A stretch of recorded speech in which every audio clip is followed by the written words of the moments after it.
welcome to For the Love of Exercise.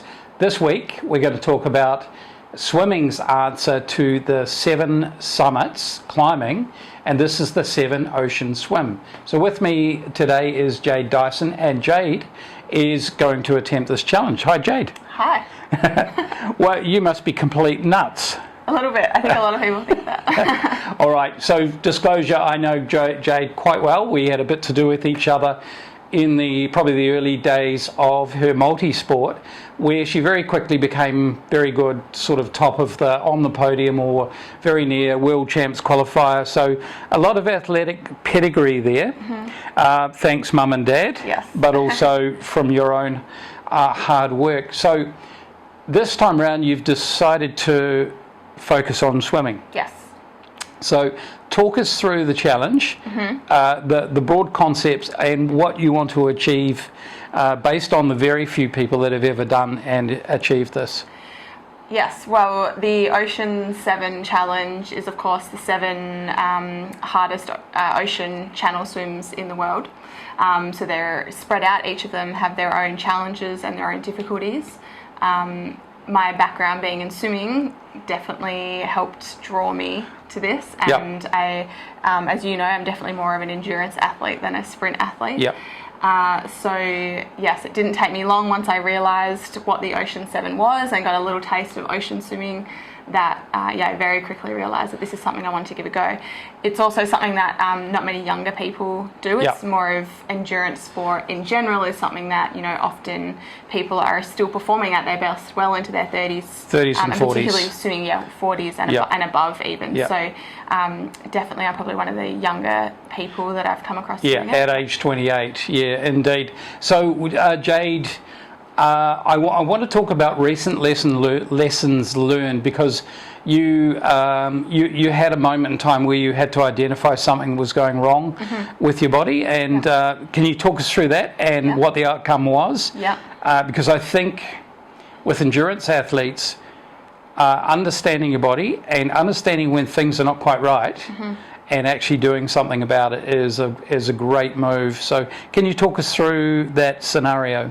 Yeah, so my whole life I've suffered on and off with fairly short bouts of what I would call chronic fatigue. It was always something that whenever I would go to a doctor and say, I don't think I should be feeling this tired, I don't think that this is normal, the doctors would run a blood test, usually checking things like iron, and it would always come back that I was completely fine, and they would tell me that I was fine, and I would convince myself that was normal and that everyone feels like that and you just get on with life. Right. And over time sometimes I would have gaps of months, sometimes I would go a year and be completely fine. And when it was actually when I got to Singapore and when I started doing a lot more endurance training, it started happening again and more frequently.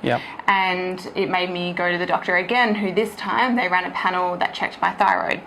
And instantly we realised that something was more than just a little bit wrong, and so I was referred to specialists and so on, and from there we found that not only do I have an autoimmune disease called Hashimoto's that causes hypothyroidism, I also had a large sort of golf ball size nodule that was not cancerous, but it was toxic and impacting my thyroid function. Right.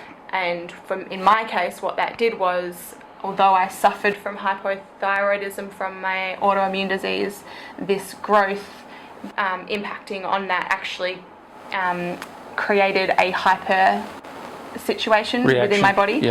And so a lot of my symptoms were all over the place, and it was constantly swinging around, and it was causing so many issues. And in the end, after years of trying no medication, trying medication, seeing different specialists and different doctors, trying to manage my training, manage my fatigue, manage my recovery, what we ended up doing was I had a partial thyroidectomy to remove both the growth and half my thyroid.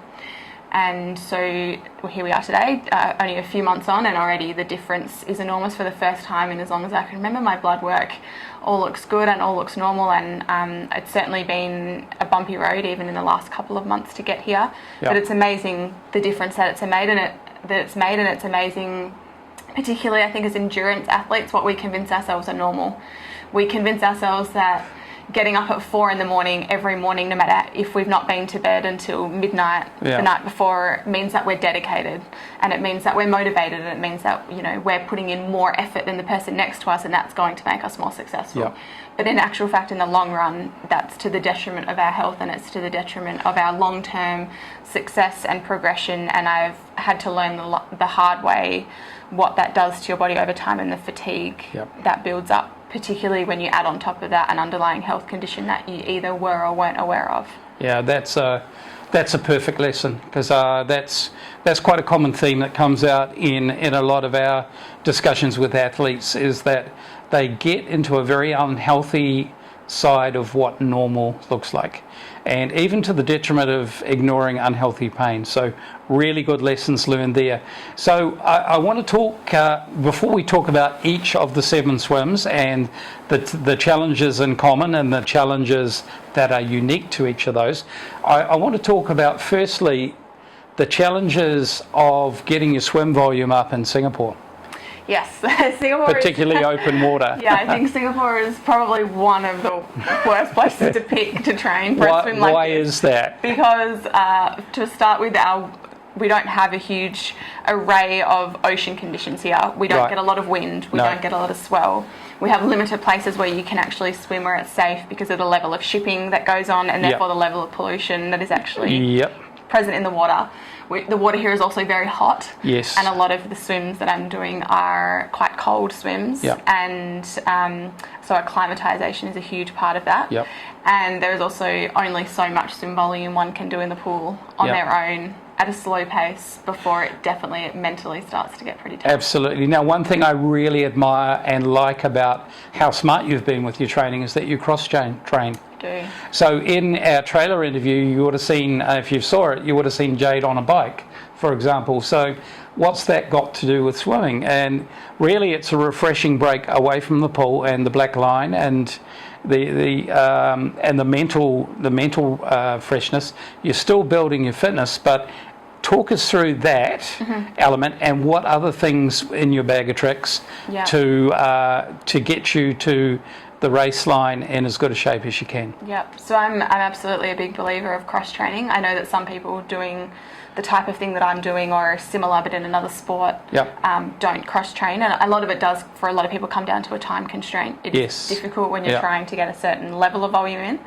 However, I've had to learn in the past, as you've known, that overuse injuries can happen quite quickly. And it's still something that I do struggle with, particularly with my shoulders with swimming. But I think by having a more balanced approach to your training from an endurance and a strength standpoint, that we can limit those injuries. Cycle. I mean, I enjoy my triathlon as well. I'm not ready to give that up yet. I wasn't born to be a triathlete because my biomechanics for running are not great. So, you know, I certainly. I'm certainly not chasing, you know, the pro field or anything like that in triathlon, but I do enjoy it, and I'm not ready to give up on it yet. So that's sort of one element for me, is it's a break, as you said, from the pool. And an opportunity to do something else. Plus, you know, for me, the cycling is in my family, so it's a nice way for me to spend time with my husband and my parents and do something that we all love. That's good. Together. So also now your busy day job has you being alert to a lot of markets in your capacity as a grain trader in the grain trading industry. And really the cross-training element means you can slip something in at the middle of the day or during the day, topping, tailing, perhaps pool sessions at either end of the day, and do something a little different in the middle of the day. Describe how that would work out for you. Yeah, so I often, I do try to limit my early mornings these days, just because of the nature of the work that we do. We're often awake a little bit later in the evening than ideal.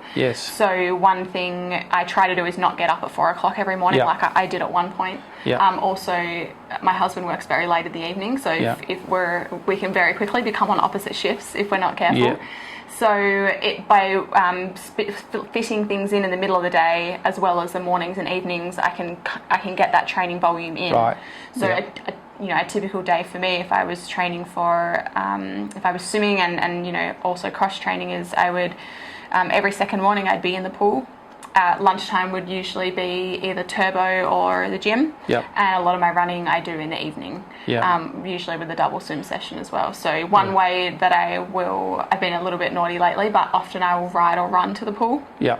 And it's just an easy way to get another 4K in there and a 4K in back. It's a good warm up, a good cool down. It's not, it's all at endurance. Ticking pace. over. So challenges. There is a challenge here. Swimming in the evening in Singapore. Mm-hmm. It normally takes you quite a while to wind down and get ready for sleep. Yes. Any tricks?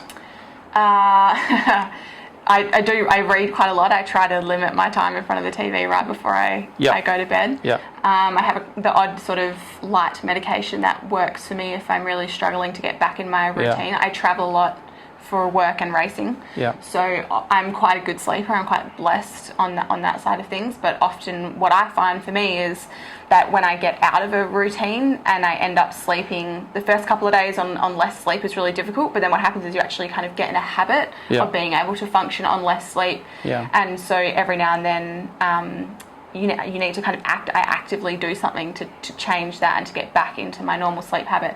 I also there's an app called Headspace that's a meditation app that a lot of people use. I should use it more than I do. I should use it for a daytime meditation. I tend not to, but I do sometimes use it at night just to kind of help quieten the brain and switch off before going to bed. All right. So fingers crossed on global challenges at the moment with COVID-19 and for everything that's disrupting. Fingers crossed that it's not going to disrupt. So let's talk through each of the swims, starting off with Molokai. Yes, so Molokai is my first Ocean 7 channel attempt, and I'm doing that in April. So I think we're within a month now, which is scary and exciting at the same time. It is approximately 43 kilometres in length, not accounting for any movements or extra distance you may have to swim because of tides and weather and things like that. The main challenges for Hawaii are, of course, the distance itself. Hawaii is also known for its big sharks. Yes. It's also known actually for its very small sharks that live many kilometres below the surface that are at night can be attracted to the lights that you have to wear on the back of your swim cap and on the kayak. Yeah. So that's another challenge, as well as blue bottle jellyfish, Portuguese man of war, and box jellyfish. Right. And same thing as what we were discussing prior about New Zealand is that Hawaii is known for its wild ocean conditions. So the swell and the wind and the tides can change, or the currents can change very quickly and at short notice. Yeah. So with some channels, that sort of thing can be mapped out quite well. In terms of your tidal movements, but in Hawaii that's not so much the case. So those definitely present a unique set of challenges. When you mix that with the volume, means that we actually start the swim the night before. So we swim through the night and into the day and hope that we can swim with enough time to finish in the daylight. You're trying to, in the space of a day and a half or a day and a bit of swimming, you're going to catch a few tides. Yes. So you're going to have it. You're going to have it in front of you. You're going to have it behind you. Yeah. Strategies, and who are you leaning on for advice when it comes to that? Yeah. So I have a coach in the US. His name's Dan Simnelli, and he's been fantastic in preparing me for these swims. As you know, I have a swimming background, so and having a sporting background in general, I like to be very involved in my own training and very involved in how I structure that. Yeah. So what I was really looking for when I engaged him was someone to really consult with me on each individual swim, on my training, on my key kind of milestones that I needed to achieve in order to feel physically and mentally prepared before these swims. So he has been instrumental in that, in terms of both my actual training volume and the specific training sets that I've done to get myself ready for this, but also in terms of local knowledge from the tide and things like that. Yep. So in Hawaii, we have a team that consists of my pilot for the boat. I have 2 kayakers that will swap every 2 hours for the duration of my swim.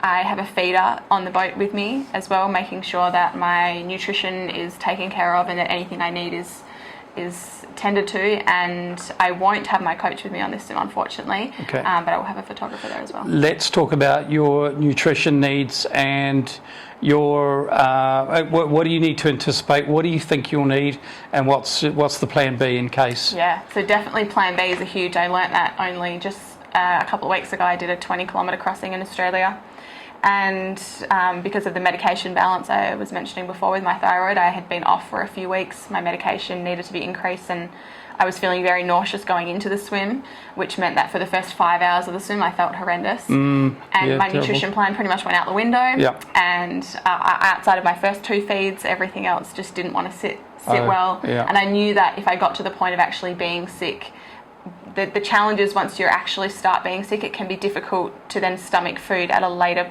point in your swim. Yep. So for me, I try very much not to let myself get to the point where my nausea is so bad where I actually can't keep my food down. Yeah. So I have a general plan going in that consists of how many grams of carbs and things I want to eat at my intervals, which is between half an hour and 45 minutes, depending on the length of the swim. Yep.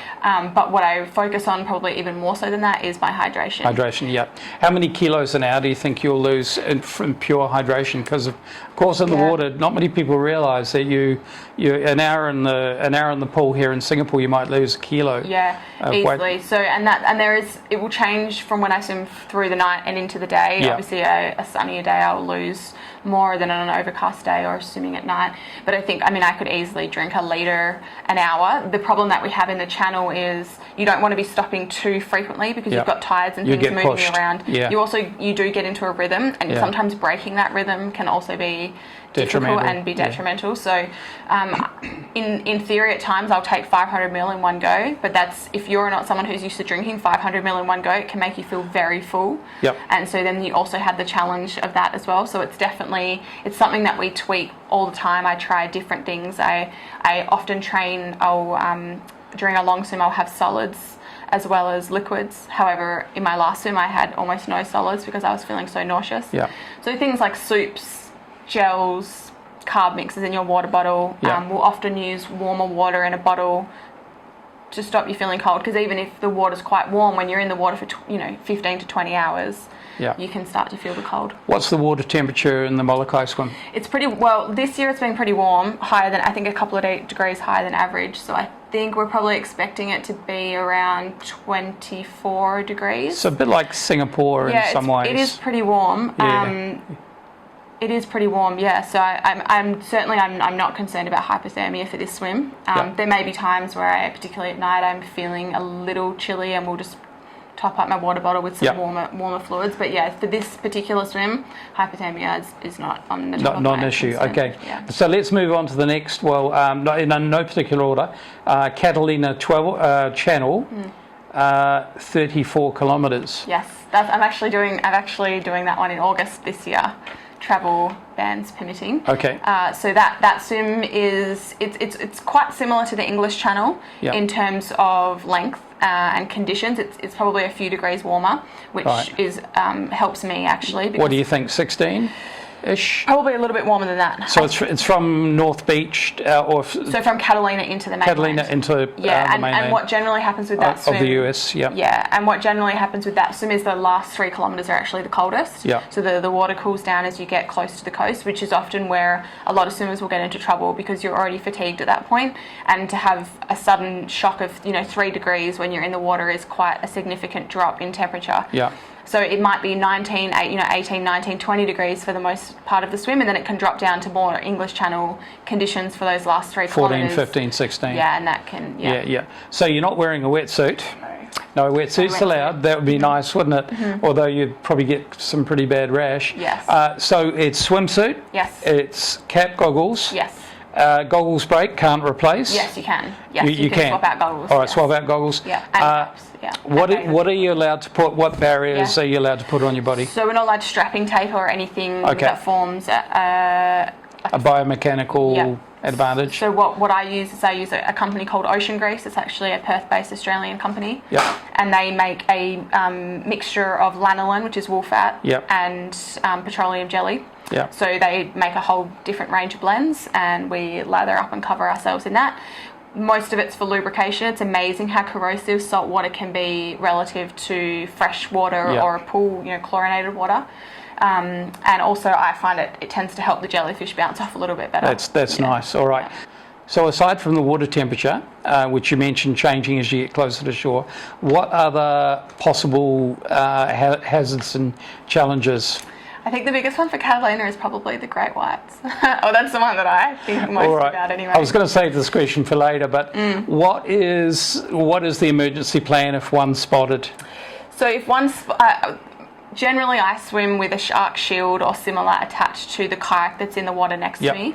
Not all swims allow a kayak, but for Molokai and Catalina. What does a shark shield look like? A shark shield, the one that I use, is called a shark shield, and it basically looks like there's a bit of an electrical device about this big, and off it is an antenna that's got two nodules, one on the top and one at the bottom. Yep. And they form a current that is supposed to repel. Yeah. So the sharks have sensors in the front of their nose or face, I guess. Sending out bad vibes. Yeah. The thing is, what's interesting is the sharks actually have to get quite close before they're effective. So you're talking, a shark within a few metres of you before it actually hits that field and turns around. It also doesn't work on certain species of sharks, usually smaller species. Okay. So in theory, in Molokai, for example, it will work on the tiger sharks, but the smaller sharks that I mentioned that live a long way below the surface and come up at night looking for food, it won't work on them. So there have been, I believe, 3 attacks on swimmers attempting this swim in the past, one of which was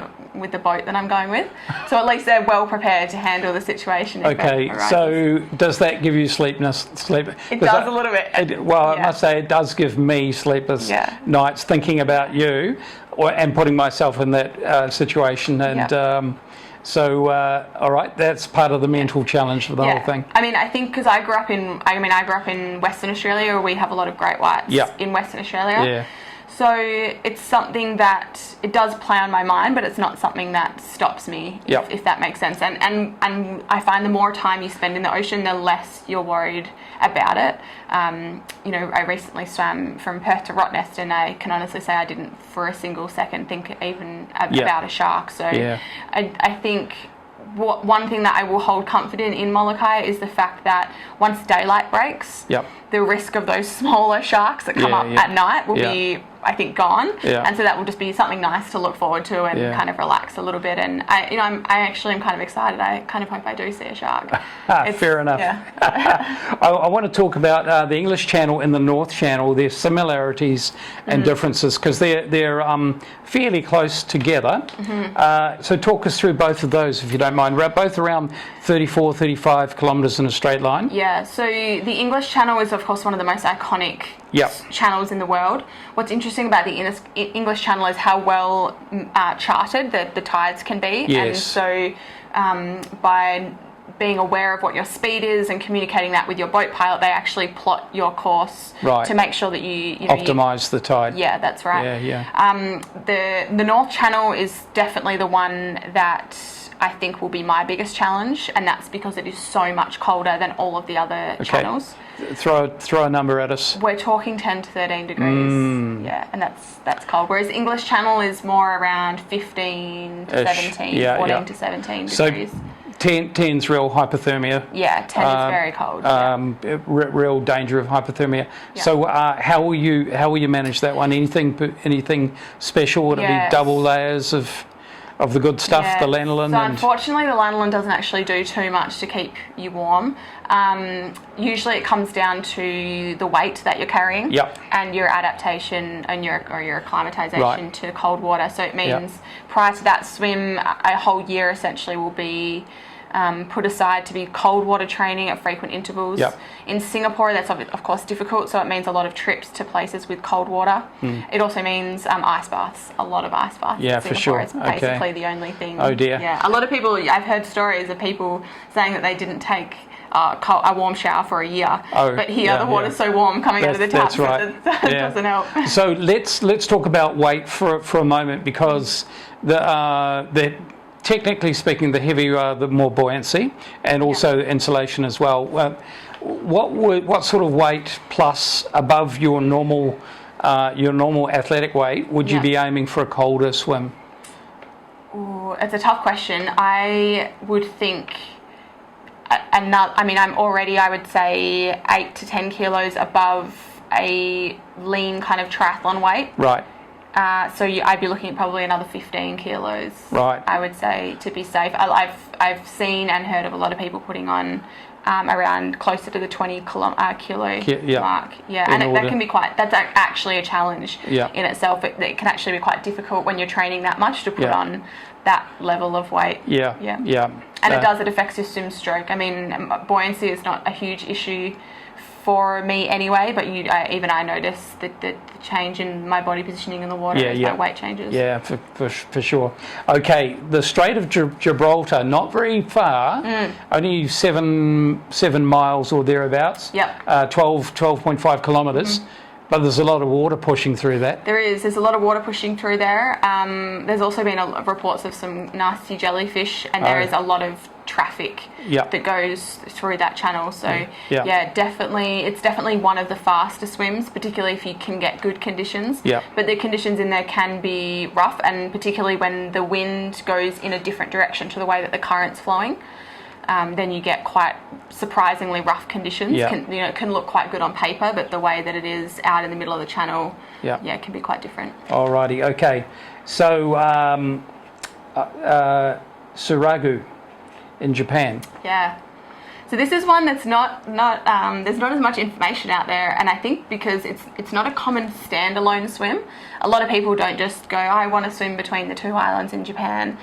Most people doing it that I've kind of heard of are doing it as part of the Wider Ocean 7 Challenge. So there's less, a little bit less information out there, but it's definitely one that can be cold. It can 10 be to very 12? rush. No, not quite that cold. Okay. But the temperatures can change as the currents move through the channel. The currents can also, and the conditions can also change quite quickly. I've spoken to someone who what was meant to be the last hour of their swim took 4 hours. Once they got closer to shore. They also, I believe they're known for, they've never really had an issue with sharks, but they are around. And you're not allowed a kayaker. The Japanese authorities, the port authorities, don't allow you to have a kayak in the water. So you can only swim along next to your boat. And the more rough the conditions, the further away from your boat you actually have to swim. Okay. All right, and finally Cook Strait in New Zealand, which is fairly well known by me, having never swum it, but having come from there, and I know how rough that piece of water can be.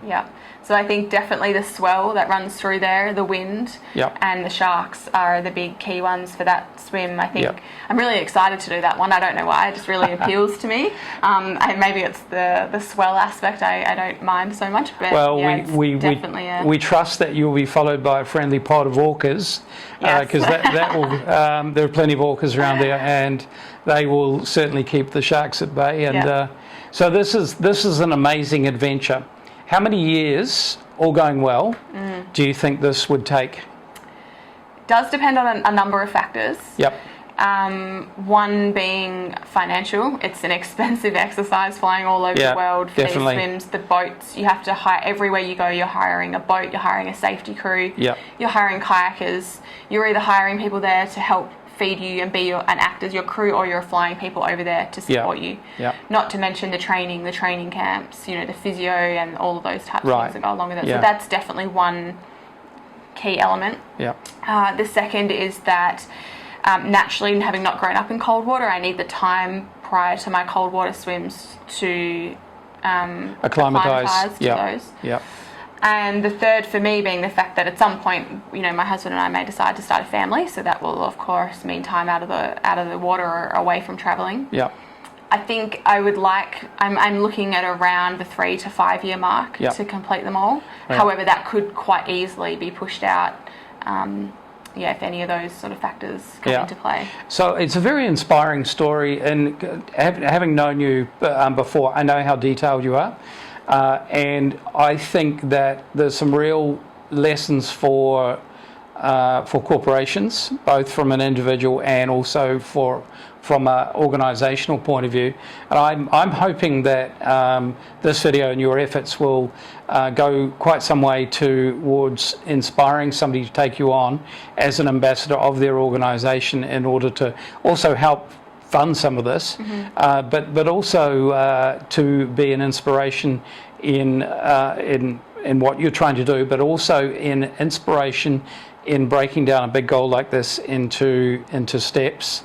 I'm hoping that this will inspire a few people to put their hands up. Yeah, I'm really hoping that over the next couple of years that I'm going to be able to take a couple of teams of people, whether it be from a corporation or just, you know, from the community, over to somewhere like the English Channel to complete that swim as a relay. Yeah. There's quite a few people who have heard about it and sort of thought, they've said, you know, I could never do that. Yep. And my answer is always, you've just never thought to do it, but you could do it. And I really enjoy being a part of being able to help people kind of achieve goals that it's not that they never thought that they could do it, they just never even thought to do it or to give it a go.